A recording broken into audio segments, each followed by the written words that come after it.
All right, everybody. Good evening. Matt M. Roy back once again.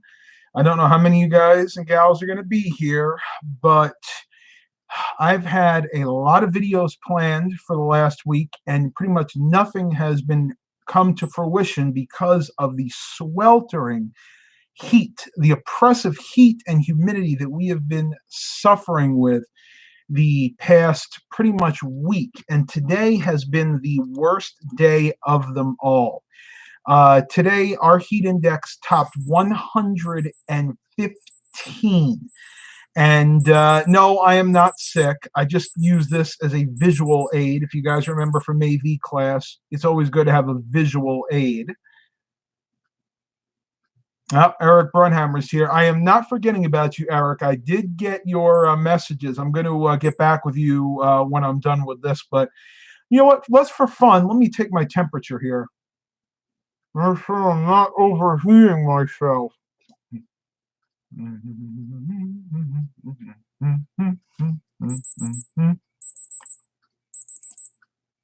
Look at this. It is so hot outside. I'm actually running at a little bit of a temperature, 99.2. See, that's what happens when you're outside all day like I am, and you drink, but the heat is so oppressive, your body can't keep up with it. And I was just outside, maybe it's been about a half an hour since I've been outside. I've been in the nice cool AC. I've been sitting down preparing for this live stream. But you can see, well, you could have seen a second ago, my temperature is 99.2. So just goes to show you on a hot day like this, drink plenty of cold water. Warm water, room temperature water will not help cool you off as fast as cold water will. Don't let people lie to you and tell you you can drink anything, because the warm water will hydrate you, but it won't cool your body temperature.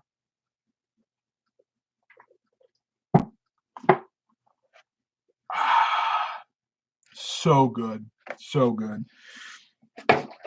And I don't actually need to drink any Gatorade, because I had Chinese food for dinner, and as a lot of you guys probably already know, Chinese food contains a lot of sodium, and that pretty much will basically raise your electrolytes.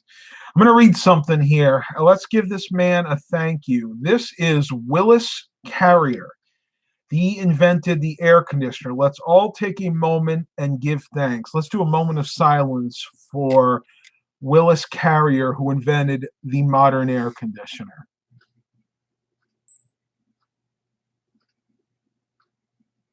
Thank you, Willis. I actually shared that on my Facebook page, so you guys can take a look at that if you follow me on Facebook. Interesting fact. I figured that one of the major names in air conditioners was named after the founder or the person who invented it, and apparently it's Carrier. Never knew that. Eric says, I'm currently drinking some Gatorade. I went through about 1.57 gallons of water in a 8.18 hours I was at work. That's a lot of water, but again, you need to keep yourself hydrated on a really hot day like this. George Stewart says, hi, really hot here. Was it really hot here, but very, very dry? See, I could take it if it's dry. If if it's a dry heat, then you don't lose all your water and your electrolytes. But when it's hot and humid like it is now, you sweat so quickly and you lose all of your hydration. You lose all your liquids, your electrolytes, and man, it's terrible.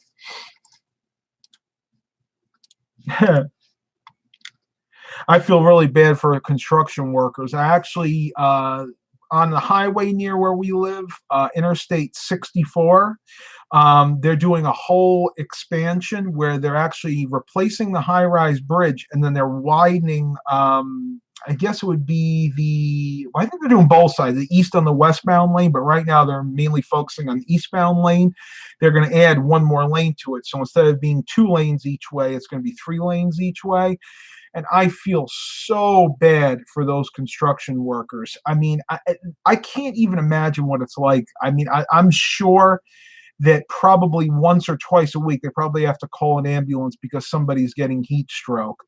And you know, it's funny because I was listening to a lot of the different news channels, and I listened to CNN, Fox News. I listened to everything, and they're talking about global warming, about how this is just another sign of global warming, how it's as hot as it's ever been. This is just proof that the earth is heating up and that we are steadily approaching the point of no return. It's not true. It is not true. Go back 50, 100 years to where there was a different cycle. These temperatures were recorded in these increments and for this length of time. Now, I don't want to get into a whole debate about is global warming fake or is it real. I do believe there is climate change happening. But my question is to whether or not we're creating it. I don't believe that we are. I think that it is just a natural cycle of things, because you got to think of it this way. True, we have automobiles. We're producing a lot of what is it, carbon monoxide, a lot of pollutants that are polluting the air. But we also don't have the uncontrolled wildfires that we had before the automobiles and before the modern day infrastructure. Believe it or not, maybe we're talking maybe 200-300 years ago, they used to have wildfires all over the place. Nowadays we pretty much can control them. Within a week or two, we can pretty much get any wildfire put out. Well, back 200-300 years ago, that wasn't the case. Sometimes they would burn out of control for months and years on end, and that produced way more carbon monoxide and pollutants than anything we're doing now does. So when you think of it that way, you can only come to the conclusion that global warming or climate change has to be caused from a natural cycle. You guys may disagree, but that is just the way I feel about it. Chris Bartles, it's always hot in Australia. I used to work in the outback on horses and motorbikes, was over 100 degrees Fahrenheit. I got used to it. I didn't have a hat on though. Oh, I did have a hat on though. I got you. Well, a hat definitely helps. I have a pretty full, thick head of hair, so I hardly ever have to wear hats, because when I'm outside, I'm usually bike riding. I have my helmet on that has that little brim. But yeah, it probably wouldn't be a bad idea. Again, if I can remember to wear it. I do have my baseball cap here. There we go. I believe in climate change. Well, see, this. I don't want to get into war words, but I believe that the climate itself is changing, but it's changing because it's a changing cycle. Believe it or not, over a period of decades and years and centuries, there are different cycles that we go to. There's cycles where things are cooler than normal. There's cycles where things are warmer than normal. And then there's a cycle where things are pretty much even. We just happen to be going through that warm cycle right now. I don't believe that what we're doing as a society is changing the temperature, basically. I believe that it all just happens naturally over the course of time. And again, you guys can disagree with me. Some of you probably disagree with me. Some maybe do agree with me, but that's just my take on it. Doing the research, looking at all the articles, looking at the data, figuring out, how hot it was in 1863, in 1763. And believe it or not, we actually do have data. I think temperature data started sometime around the Revolutionary War. So we're talking like late 1770s. So you can go back that far. So we have now about 220 years or so of records, and it pretty much all evens out. There's nothing that we're experiencing now that hasn't been experienced 100, 200 years ago. It has. It absolutely has been this hot before. I don't have the figure in front of me right now, but one of the hottest years on record, I believe, was during the Civil War. So that would have been 1866, 1867, somewhere around there. And it was even hotter then than it is now. I mean, actual temperatures, because what I'm talking about is heat index. That's the temperature when you add in the humidity. What we're talking about is actual temperatures back then were actually hotter than they are now. The humidity might have been a little bit lower, but it all evens out to just being really miserable overall. Yeah, it's actually been over 100 years. You know, there's a lot of debate as to exactly how long, but from what I understand, some of the first records kept of temperatures again were sometime during the Revolutionary War. So we're talking late 1700s.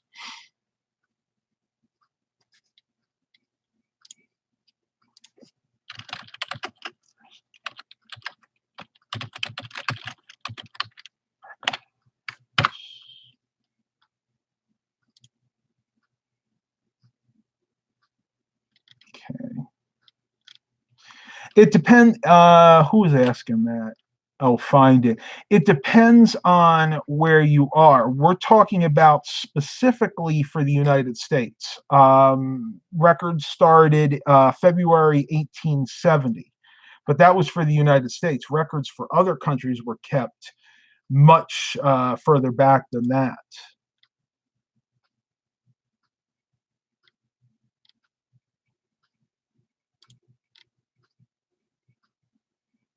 And if you look at things over the last 100 years, again, I'm just going by US records. So we're talking since 1880. So that was 110, 20, 30, 5, 6, 7, 30, 39, almost 140 years ago. The average temperature has only increased by 0.8 degrees Celsius. So we're not even talking about a 1 degree increase in temperature. So again, it all goes through cycles. What's up? You're on a live stream. You want to come in and say hi? What's up? It'll be a little bit later, though. Yeah. Sorry, Dad just had to tell me something.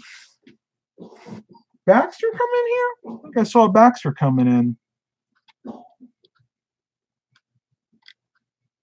Here he is.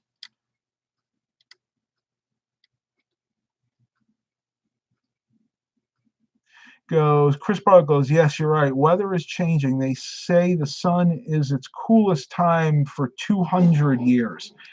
Well, there you go. I mean, I don't have every figure in front of me, but I've done a lot of research about this in the past. And, you know, that's just what I believe. So we're going to move on from there because I think everybody's starting to get bored on this topic. July 10th, 1913 in Furnace Creek, Death Valley, California is 137 degrees. Death Valley is always on the hot side. Pradkins wants to know what a carburetor is. Eric, why don't you field that one? You could probably explain it better than I could.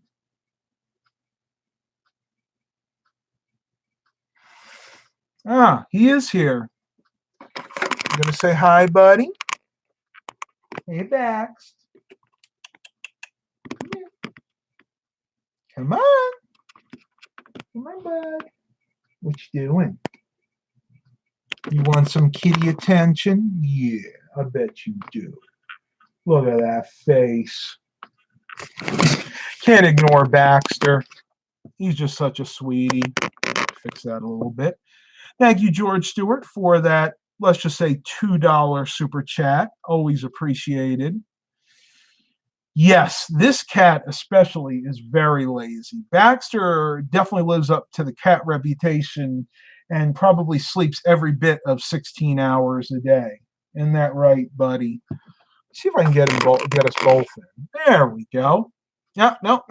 Didn't want to stay.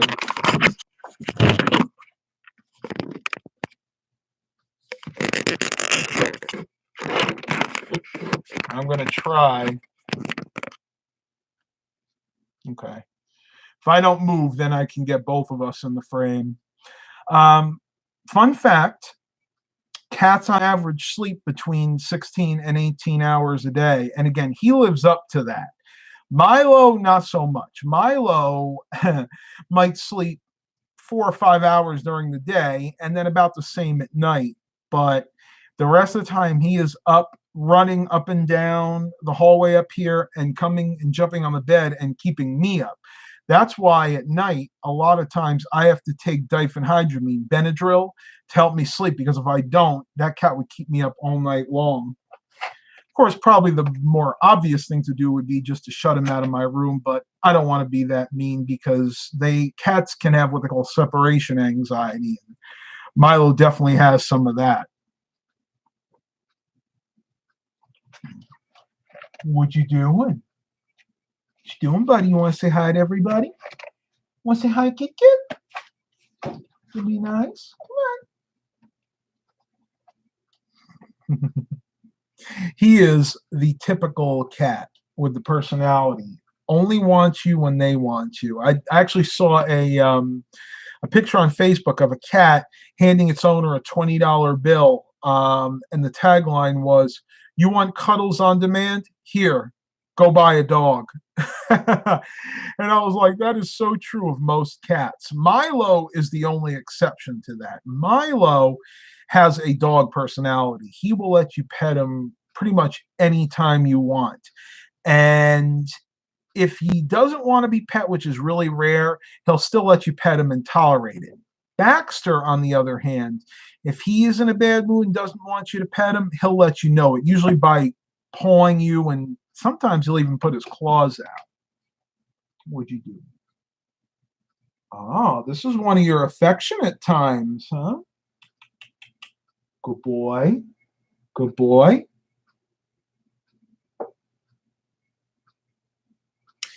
Does anybody know the first automobile that had an air conditioner? I think it was a Dodge. Well, it depends, because before manufacturers were putting them in, they did have aftermarket units you could put in. Perfect example. My father's 1965 Mustang convertible did not have air conditioning from the factory available for it as an option. However, dealerships back then would put in a aftermarket unit before they sold the cars, and that's actually what his had in it. I don't even remember what the brand was, but it was one of those units that sat under the dash, like right under the radio and the ashtray. So it just depends. Now, someone said it was the 53 Chrysler Imperial. I don't doubt that. I honestly don't know, but that might have been the first AC that was installed by the factory and not as an aftermarket add-on by the dealership. Look at this. Where's he? Look at this. Isn't that too cute? Somebody give me a thumbs up for him. You want a thumbs up? Let's get some thumbs up for Baxter. Oh, you're just too cute. There you go, Bax. You got a thumbs up, buddy. You're a good boy. They love doing this. They love just kind of rubbing, and I like to call it fang rubbing, where they'll take their front fangs, they'll kind of just rub them on your fingers, and that's a sign of affection, because they actually have a scent, pheromones, that are secreted in their glands. So when a cat does that, they're actually marking you as their territory. Because ask anybody that owns a cat, you don't own a cat, they own you. Believe me, that's absolutely the case. I'm going to take my hat off because I'm starting to get a little hot in here. Hi, Classic Mobile Home. I see you there. I didn't forget about you. Storm Spotter said, yesterday with the heat index was 110 here in Iowa. Yeah, we were about there with you, 108, 110. I'll pull up what it's going to be for the rest of the week. It is not supposed to cool off in my area until the beginning of next week, and then it's supposed to be a really big cool off. So tomorrow we have a high of 99, then 98 on Sunday, and then a high of 97 on Monday. So we're going to lose a degree from the highs each day. Heat index each day is going to be about the same. Tomorrow it's going to be upwards of 115. Sunday, I think they said back to 110, and then same thing for Monday. Tuesday, it's going to get to a high of 82. So we're going to go from a high on Monday of 97 degrees down to a high of 82. That's a difference of, what is that, 10, 11, 15, 16 degrees.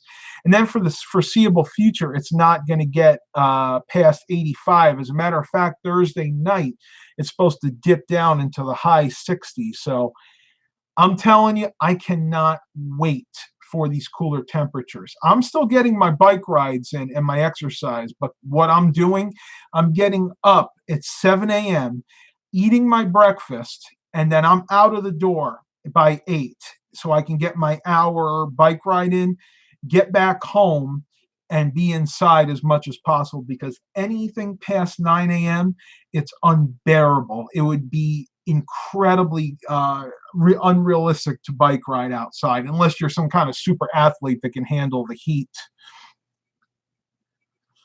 Tyler's here. Hey, I hope you're feeling better, Tyler. I've been keeping you in my prayers. Matt, I got the iPhone XR 64 gig red, and the battery is good on it. The speakers are loud and nice, big, bright screen. That's good, because if I had one complaint about my Samsung Galaxy S9 Plus, it would be the speakers. The speakers on that are not that great.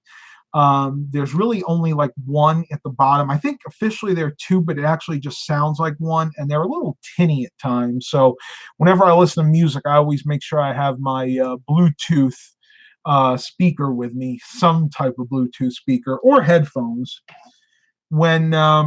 When Sears went out of business in our area about a year ago, I picked up these JVC Bluetooth headphones, and they seem to do good, though. I haven't used them in a while. As you can probably see by all the dust and cat hair that's being blown off that.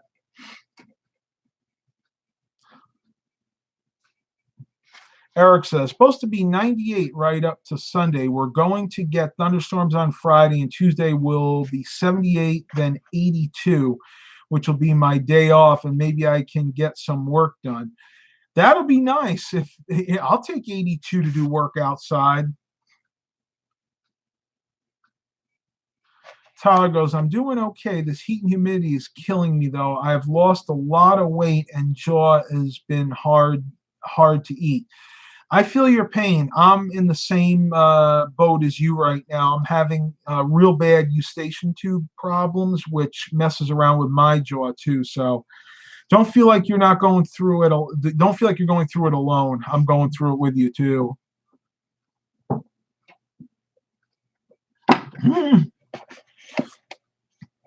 George Stewart says the Phoenix Suns mascot is a bobcat named Baxter. See? You're a Baxter Bobcat. He definitely has some wild Bobcat in him, because if you ever heard him meow, he has that Bobcat high pitched, like ew, ew, like that, almost a whine, high pitched whine, and not even a meow at all. I could tell you, my sinuses are going nuts too, and it's, again, a lot of that has to do with the heat and the humidity. Best thing you can do on days like this is just stay inside. I'm actually going to take my temperature again here, because I was actually, for those of you that didn't come here early, I was running a fever before, 99.2, probably because it's so hot. Can't get over my phone.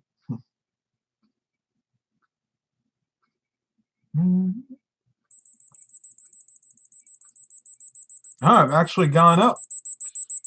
99.5. Wow. Again, I don't think I'm sick. It's probably because we're just so darn hot out. Whoa, back, Steve. You coming to say hi? Come on. What you doing? What you doing, buddy? What you doing? What you doing, Baxt?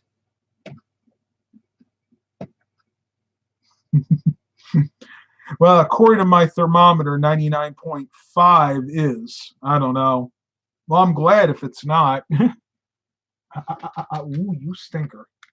Better turn my keyboard off. If he steps on that, he's going to inadvertently end this live stream early. What you doing? Come on. Let's try this. There we go. I don't know. I didn't think to do that before. This webcam, for some reason, has a hard time focusing on more than one thing at a time. I really need to upgrade this. This is the Logitech C920, and their high-end one now is like a 920S or something. It's got a better focus. It actually allows the camera to focus on multiple objects at once, but also costs $100. So for now, this will just have to do. Though if I wait another month, I'll probably find one in the thrift stores. It amazes me how many people donate really nice webcams. This webcam came from one of my local CHKDs. I think I got it for like $8 or $10, and that was about 2 years ago. And this, at the time that I got it, was still selling new in the stores for over $100. So I think what happens is, honestly, people get these things for gifts and they just don't want them anymore. They just never wanted a webcam in the first place, and they just say, "Hey, I'll donate it." If you look in the corner over there, right there, you can see a couple of items that I picked up at the local thrift stores today. I'm going to change topics here a little bit. You guys have heard me talk about the reselling game that I'm into now, which say it's a business where you purchase things at thrift stores, garage sales, auctions, and basically resell them at a higher price. Now, everything I purchase usually is electronic, so I clean and test everything out before I list it for sale. Now, the two things I picked up today over there, the top one is a Sony VCR. That's one of those SLV N70s. Not a high-end VCR, but still a good quality VCR from the early 2000s. Did not come with a remote. Let me bring it up close so you guys can see.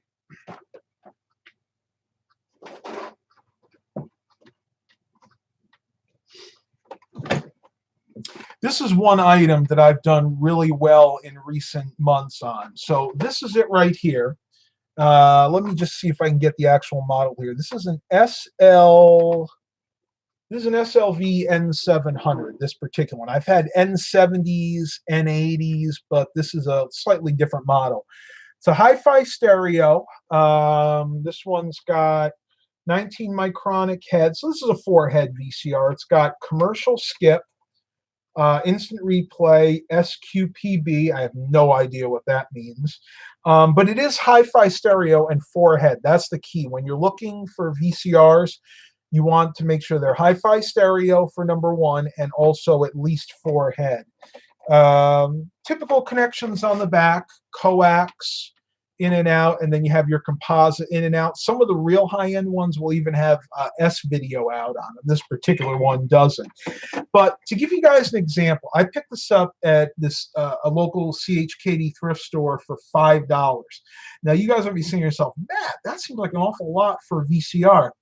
Well, not really. I have been able to test these, make sure they're working. I test for functionality, play, record, clean the heads, make sure they're working. I usually pair them with a remote. This one didn't have a remote, but I have one or two left over in my stack.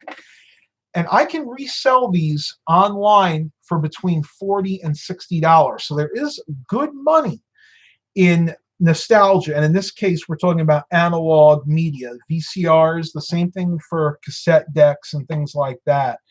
I've had a lot of people argue with me saying, how can you charge $40 or $60 for just a basic VCR? It's what the price demands. You guys have heard of supply and demand. Well, people are demanding VCRs, and believe it or not, they don't make them anymore. So if people demand something and it's not being made anymore, then people like me that have them, it's going to demand a higher price. And you guys can do this too. I mean, it's I'm not doing anything special here, but you have to put the work into it. You have to fully test them, and you need to clean the heads basically, and that's all I do. And let's figure it out. If I can sell that for $40, and say I put in a total of $10 time and labor, I'm making a $30 profit there. And there are a lot of different things you can do, not just VCRs, cassette decks, reel to reels, which are harder to find, but believe me, they're still out there.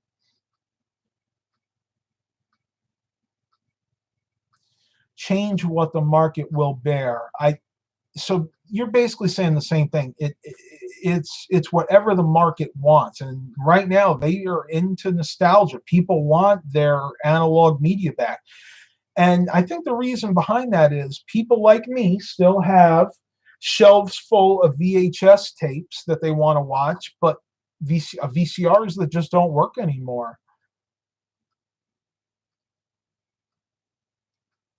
Well, there you go. Paul Kane's been doing it for years, but he also does it with bikes and film cameras. I never thought about cameras. I have thought about bikes because, believe it or not, our thrift stores here have a lot of good bikes in them. But you have to be careful because good names like Mongoose and Cannonball have been sold, at least the name has, to cheaper manufacturers. So you might be thinking you're buying a higher end bike, and when you get it home and do the research, it's not what you thought it was. So your best friend when doing stuff like that, any type of buying for resale, make sure you bring your cell phone or your smartphone with you and do some research at the store before you make that purchase, because you might be shelling out quite a bit of money, especially for a bike. Some of these thrift stores want like $40-$60 a piece for bikes, which in my opinion is a lot, especially considering even fixed up, a lot of these bikes won't sell for any more than 100. So it is what it is. Eric goes, I've been doing it with lawnmowers, generators, and other small engine stuff. See, you're good with the engines, and that's great. I mean, you can actually make a lot of money fixing up stuff like that and reselling, especially generators. There's a guy on YouTube that I watch that I can't remember the channel, but his main focus, other than his normal 9-to-5 job, his side business is he gets like generators, lawnmowers, gardening equipment, really cheap at garage sales, sometimes free off the side of the road, fixes them up and sells them on Craigslist.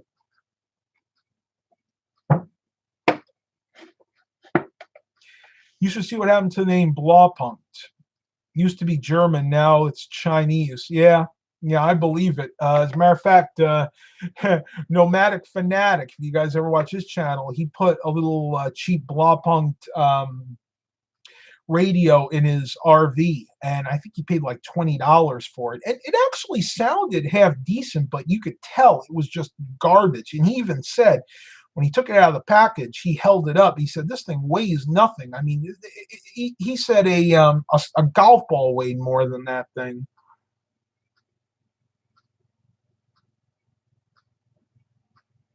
It is. It's musty one. Thank you, Eric. I appreciate that. Yeah. With my memory now, I would never think of it off the top of my head. Let me turn this around just a little bit because I think we're going to let Baxter sleep. So you guys can just focus on me right now, wearing the clip out on that webcam a little bit. Storm Spotter, I'm getting a printer on the 1st. What do you recommend? Oh, go with HP. It doesn't even matter if it's a LaserJet, inkjet, whatever kind of printer, go with an HP, because I bought an Epson Workforce on Black Friday, and that thing's a piece of garbage. And somebody's going to say, oh, what don't you like about it? Well, it goes through ink like water. number one. And number two, the rollers on it are so crappy that I can't even put in a piece of medium-sized cardstock without it getting stuck in the spooler. Yeah, go with HP. HP, in my opinion, still makes the best quality printers out there. And yes, if your budget allows for it, go with a LaserJet over an inkjet. Now, if you're just doing basic printing that doesn't require color, you can get a monochrome, in other words, black and white LaserJet printer really cheap. An HP one, a small monochrome one, $100, $150. But if you want a color LaserJet, that's going to cost you. You're looking more in the $300 to $400 range for that. So whatever the budget allows for, but just stick with an HP printer. You won't be sorry. Brad Smith says, hey, Matt, you run across a Beta machine? I actually do. I have 2 Beta Maxes in that closet back there.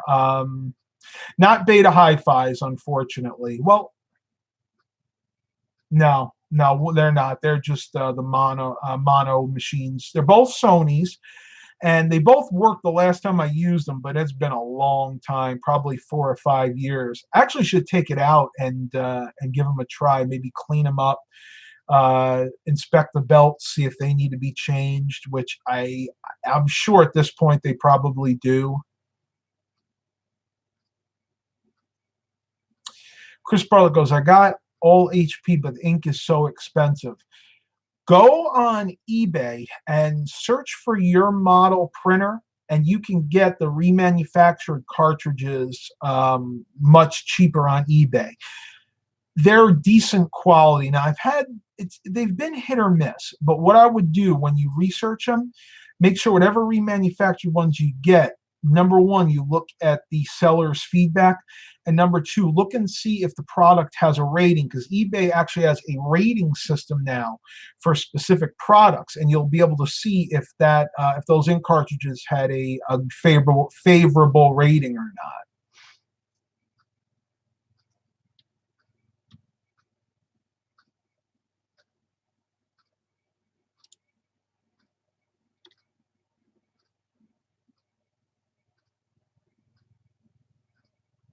Okay, I have no idea what Pradkins is trying to say there.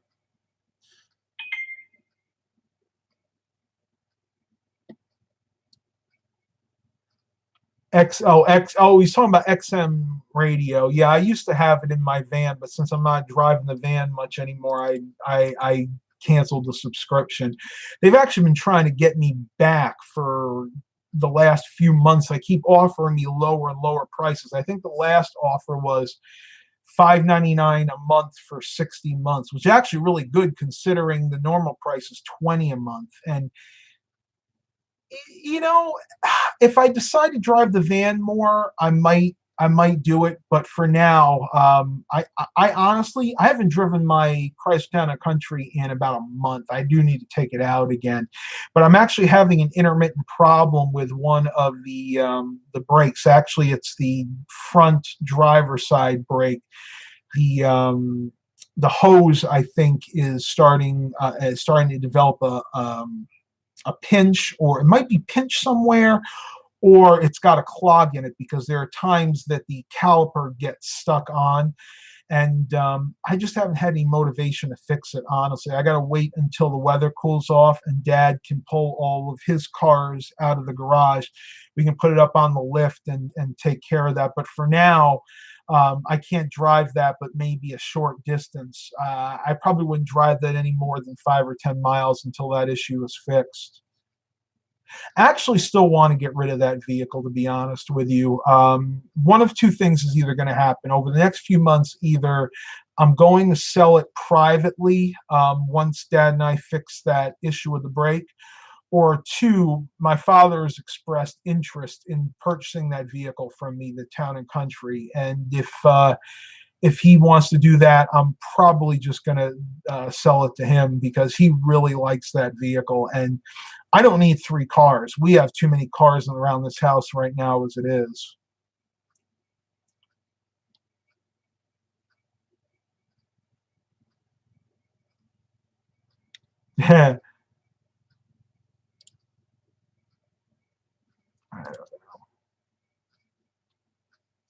No, he didn't. Chris, he didn't buy it yet. We're still working on it. I'll keep you guys updated if something changes, but for now, it's still mine.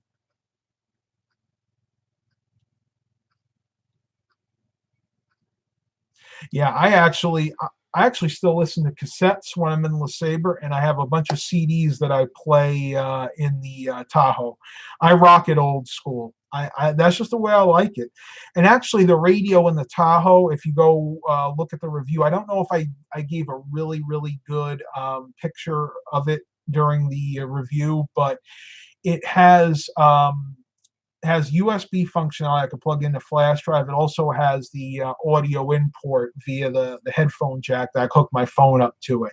Does not have Bluetooth, though. That was a little disappointing, but that's all right. I don't even usually like using Bluetooth anyway because it drains the battery on my phone, and the audio quality really isn't that great anyway.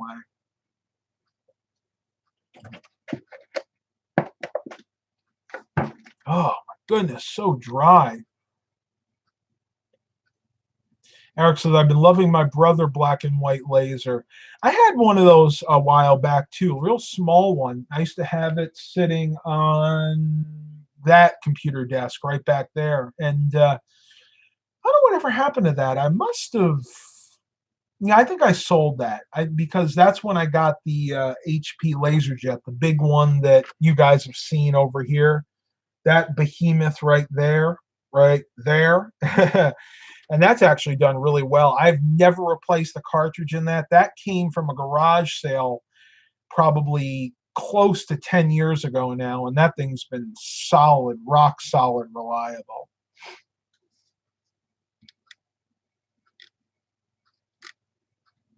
So we got 12 watchers and 9 likes. Thank you guys so much. I'm glad people could come tonight.